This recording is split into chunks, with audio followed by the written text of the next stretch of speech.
Sekarang kita akan, eee, belajar bagaimana membuat akun Notion, ya, membuat akun yang gratis di Notion ya. Kita buka dulu nih, browser-nya, bisa pakai Google Chrome atau apapun ya, saat ini saya pakai Google Chrome, terus kemudian kita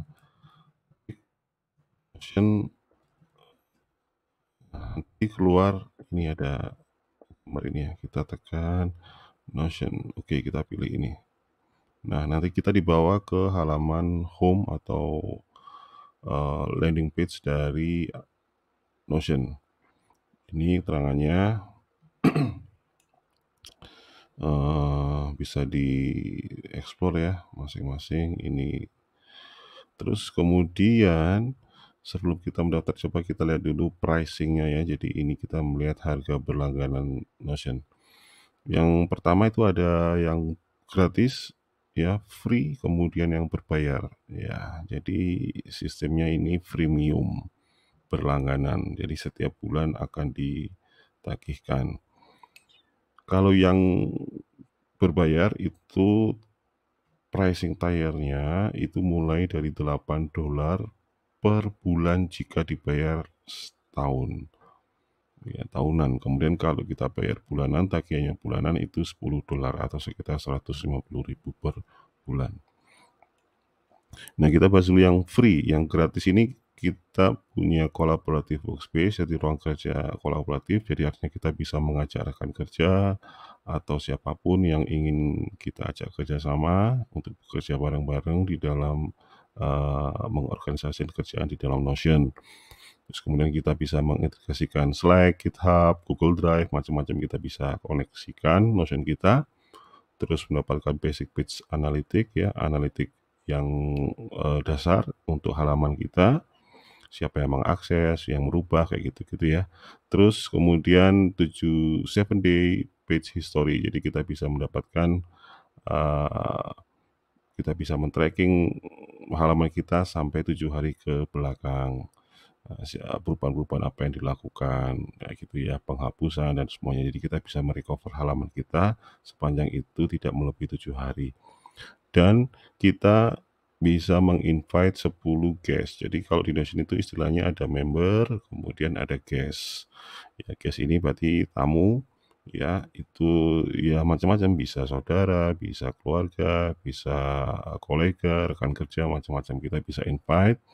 Nanti tinggal eee sama-sama mendaftarkan akun Notion ya, terus kemudian kita tinggal panggil alamat emailnya saja, terus kemudian nanti kita bisa ajak mereka untuk bekerja bersama-sama di Notion. Ini Notion AI, jadi Notion sekarang sudah memiliki fitur AI sama seperti ChatGPT yang bisa men-summarize-kan, bisa membantu menuliskan kita artikel, macam-macam ya, pada prinsipnya sama. Ini ada tambahan pembayaran sebesar $8 per bulan jika ditagihkan tahunan, sama persis dengan yang ini, plus plan. Jadi kalau per bulan juga $10, tapi nanti kita akan mendapatkan percobaan, bisa coba-coba dulu nanti dengan kuota terbatas tentunya. Jadi kalau kita, eee, memilih berbayar $8 plus AI, fitur AI itu akan membayar $16 per bulan jika dibayar tahunan. Ini perbandingannya, komparasinya, pricing tiernya ada yang free, ada yang plus, ada yang bisnis, ada yang enterprise. Nah, silakan pilih yang mana yang paling sesuai dengan kebutuhan kita. Kalau kita ingin berbayar, artinya kita kerja dengan banyak orang di atas 10, terus kemudian, ingin mendapatkan, 30 hari page story, ya silakan pakai yang plus plan. Ini cuma 150.000 lah per bulan kalau dibayar bulanan. Kalau langsung dibayar tahunan itu $8 hitungannya ya, jadi lebih murah. Dan itu saya rasa tidak terlalu mahal ya, dibandingkan dengan manfaatnya jika kita memilih menggunakan Notion untuk membantu produktivitas kerja dan juga memaksimalkan fungsi kolaborasi dengan rekan kerja. Nah, ini, perbandingannya silakan dieksplor sendiri, oke.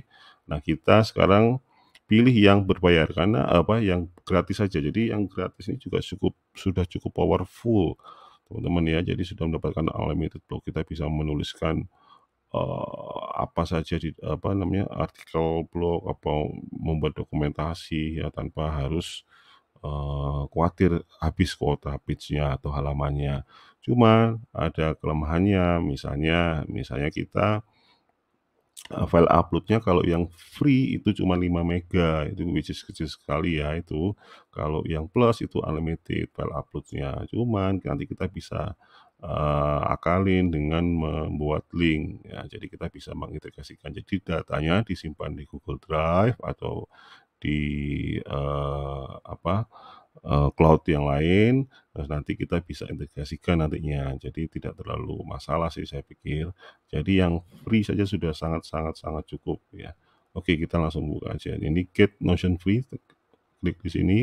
Nanti kita akan dibawa ke halaman sign up ini. Apabila kita belum punya akun, kita dibawa ke halaman sign up. Nah, apabila kita sudah punya akun Gmail, ya kita bisa continue dengan akun Google, atau kalau kita pakai Apple, punya Apple ID, kita bisa mendaftar melalui Apple ID. Nah, kita coba yang continue with Google. Oke. Nah, ini nanti kita pilih yang akun kita saja. Nah, kita pilih akun kita, langsung dibawa ke onboarding-nya sini. Nah, nanti muncul seperti ini. Ada for my team, for personal use, for school. Nah, kalau untuk tim itu collaborate on your docs, project, and wikis. Jadi kita memaksimalkan fungsi kolaborasi dengan tim. Terus kemudian personal itu untuk pribadi dan for school. Nah, ini kalau untuk institusi sekolah misalnya untuk riset, nah kita pilih yang personal saja, jangan yang for my team atau for school. Kita pilih yang personal use. Oke, kita lanjut aja. Continue. Tunggu beberapa saat karena langsung. Jadi kalau kita sudah punya akun Gmail itu sangat-sangat mudah sekali ya. Jadi begitu kita continue tadi, pilih yang personal use, langsung dibawa ke halaman ini, dan ini adalah halaman utama. Ya, ini ada template-nya. Oke. Nah, ini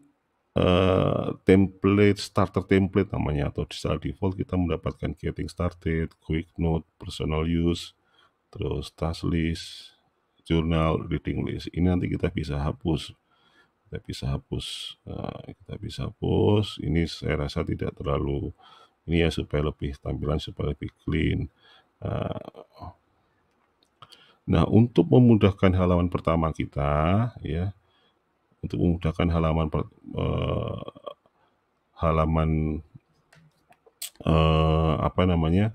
halaman yang kita inginkan ya, kita bisa menambahkan halaman kosong baru. Ini halaman kosong baru yang belum ada judulnya, atau kita mulai dari template. Jadi Notion menyediakan sekitar 9.000 lebih ya mungkin ya, itu template-template yang bisa digunakan sebagai langkah awal kita menggunakan aplikasi Notion. Kita buka dulu ini template-nya. Nah, ini berbagai macam nih sesuai dengan kebutuhan.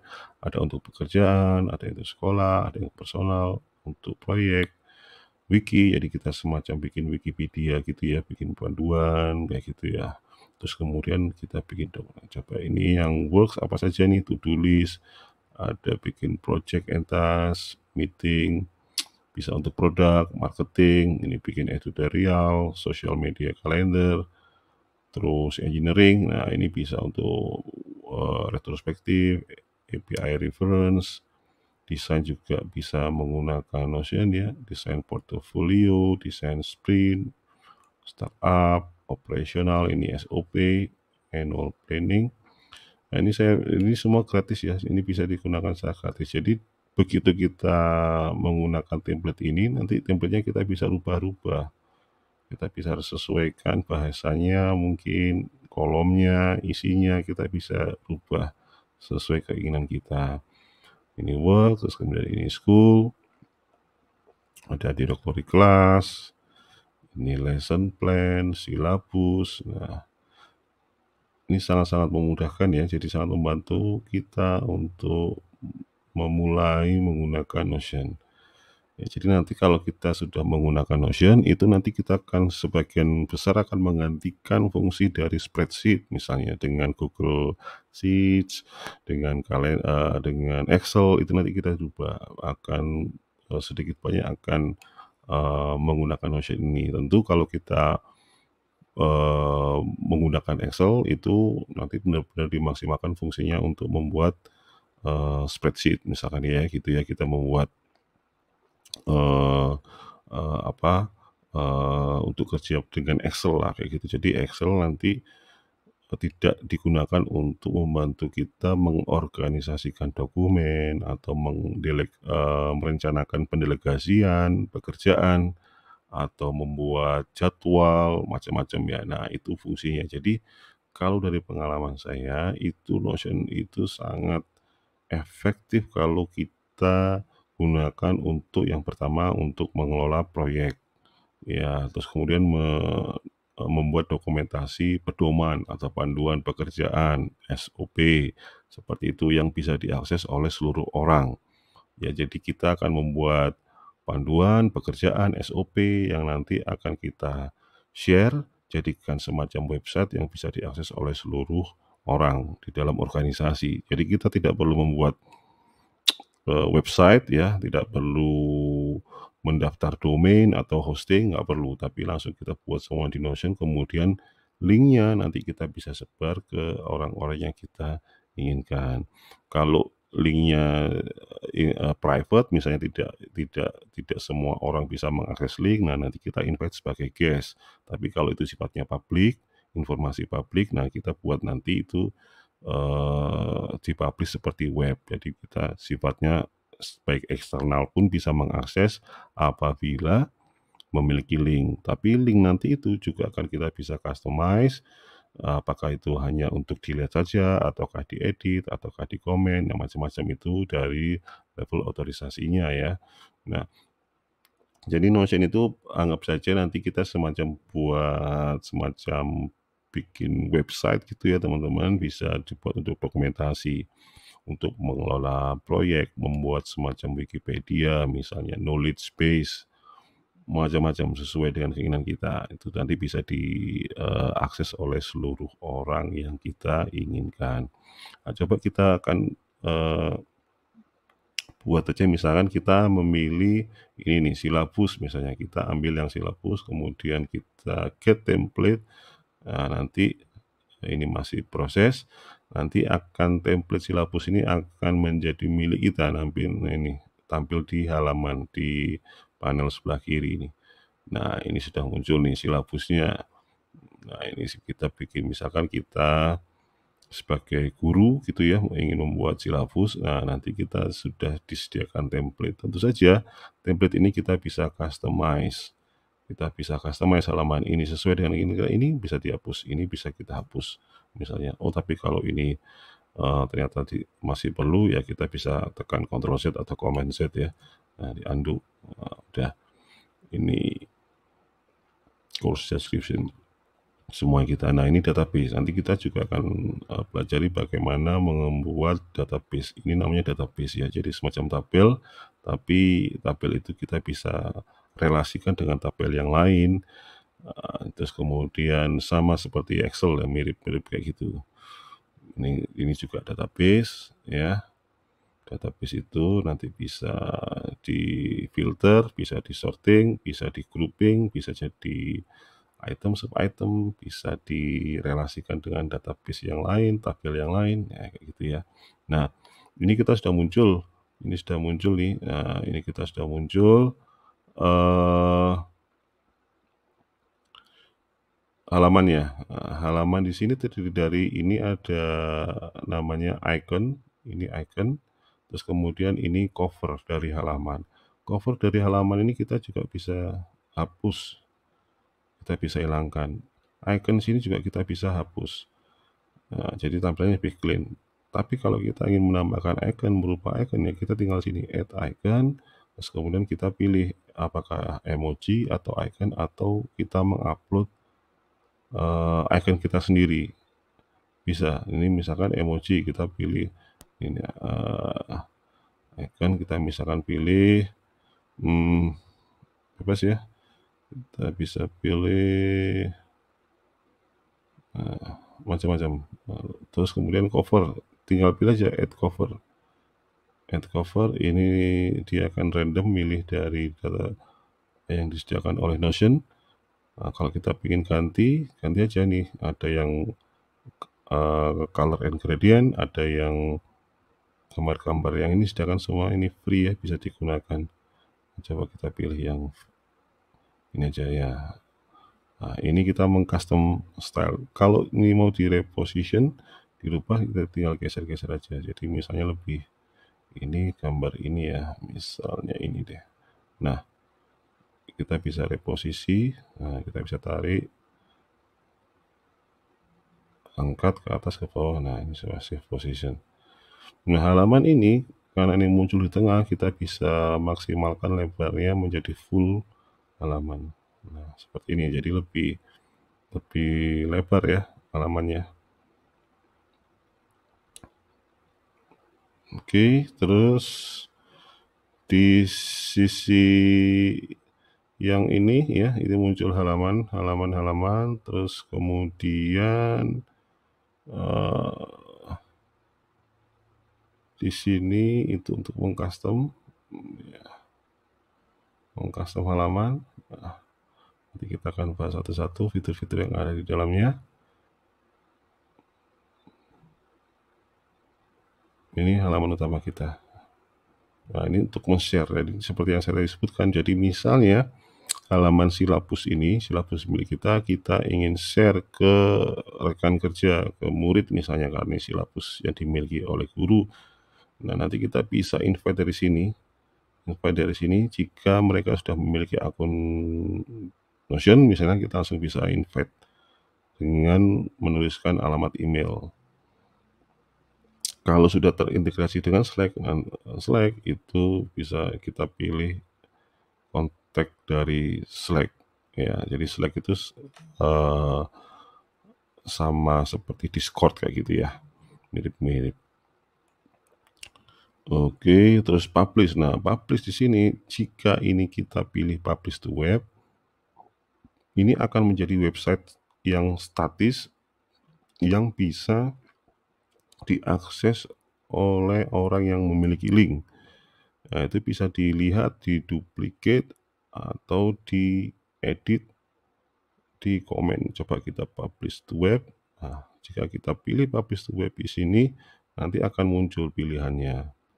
Pilihannya itu bisa diedit ya, dirubah. Jadi yang memiliki akses itu nanti dia bisa melakukan editing atau komen atau diduplicate as a template. Jadi kalau ini kita pilih toggle-nya warnanya ini, toggle buttonnya warnanya hijau ini biru, itu nanti mereka yang punya dia bisa melakukan duplicate kayak gitu ya.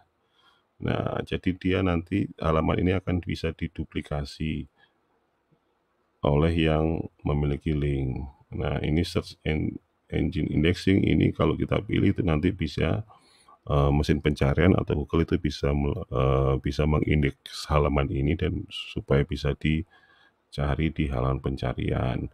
Tapi untuk yang search engine indexing ini itu untuk yang berbayar. Begitu juga yang link expire. Jadi link tadi itu bisa expire.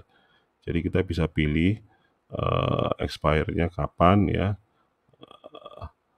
ataukah 1 hari, 7 hari, kita bisa 1 bulan atau tanggal tertentu gitu ya. Nah, ini tapi juga khusus untuk yang berlangganan yang plus plan tadi itu sekitar $8 per bulan. Jadi kalau yang gratis ini linknya ini akan menjadi selamanya, jadi tidak pernah expire.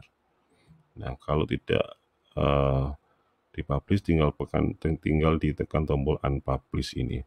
Ini tandanya berarti kalau ini tandanya ada tanda ini pulse ini ya.